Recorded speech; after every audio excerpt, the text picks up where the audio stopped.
Hi, welcome back to the bench.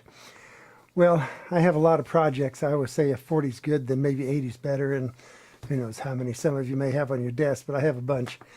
One that I've had laying around for a couple of years now, ever since I did the Trainmasters show on making a street as part of the Back to the Basement, is I wanted some sound on that street that I built on that show.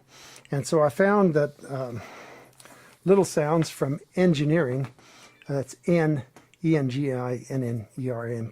etc. You can find it on the net. They make these little circuits, and they're absolutely fantastic. They've got, I don't know, 60 or 80 different sounds. One of them is street sounds.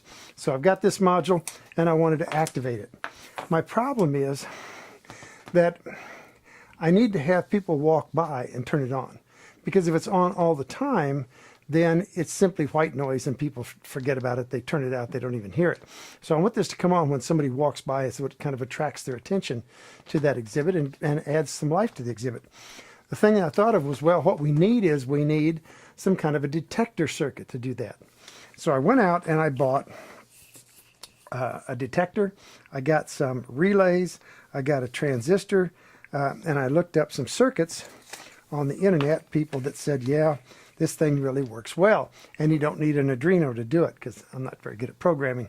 People lately have criticized me for saying that I'm a PE teacher and I'm not the best at electronics, but one thing about our hobby is that it is a vastly wide-ranging hobby, and you can be a million different things and be a model railroader, and you can't be an expert, obviously, at everything.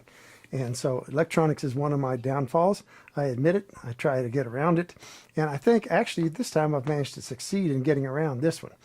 I tried this circuit. I just absolutely could not get it to work. But back last Christmas, I was at Barnes & Noble getting some presents for nieces and nephews. And I happened to run on to this guy. And he's a snap circuit. Now, these things are made for school children to use. And it's between 8 and 108. And I'm a lot closer to 108, but that's beside the point. If it's made for 8-year-olds, I can probably pull it off. And I did. I made this circuit up. And guess what? Elenco, E-L-E-N-C-O, that's the company that makes these. They're right. They are super simple. Turn it around the right way here. And this thing is working. As a matter of fact, you might have seen the LED there working. If I stop moving, it'll stop. And down here's my detector. So if I put my hand in front of it, and the LED turns on. If I stop moving around, it'll go off. So the next thing I did then was I came in, and across the terminals of the LED, I attached my relay. And I looked up the circuit for the relay on the internet, so you can look it up too and see what it is. But at any rate, I have a circuit here for that, and that's hooked up.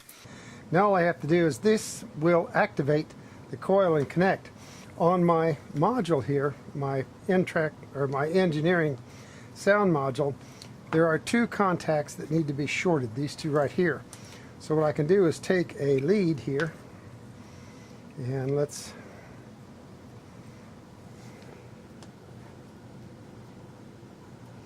connect one there. Pretty much know which ones of these are going to need to be connected. We need to go over there. This is all off the diagram that you can get on the internet for this particular relay that I referenced earlier. There we go. And then we need the power supply hooked up here, and we'll get those going. Okay, this is positive, and that is this one, and negative is over here. This little snap, it runs on 4.5 volts, but I'm running it at 3, and it does a perfect job. It's already turned on once. And now if I put the power to the sound module here, hopefully if I can get it all untangled, there we go,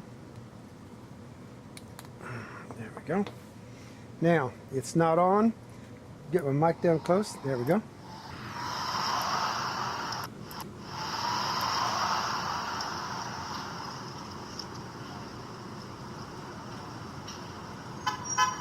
There we go, the little street sounds. So that will go. The only bad thing that I have about this is that this sound module from engineering actually will continue to restart every time my sensor goes off. The good news is, as long as somebody's there, it's going to give sound. When they walk away, it's going to go for a little bit, and then it's going to shut off, so it won't be white noise. The other thing that I intend to do now is I will take these three, excuse me, the right ones here, yep. Get these three, which are the contacts for the sensor, and I'll extend these out so that this sensor, then the proximity sensor, can be mounted on the edge of the aisleway, and I'll mount this bin back up in underneath the railroad. So speaking of that, I hope you'll give a shot at using some of these circuits. They're extremely easy to use. They're extremely self-explanatory. Can't say good things about them. No wonder the kids are learning electronics so much better than we did. There's also, this company also makes some circuits for learning programming. And if you're interested in learning coding for Arduinos and that kind of stuff, they have a whole section on that as well. At any rate, until we meet again, I hope you'll go down to your railroad and let your trains put a smile on your face.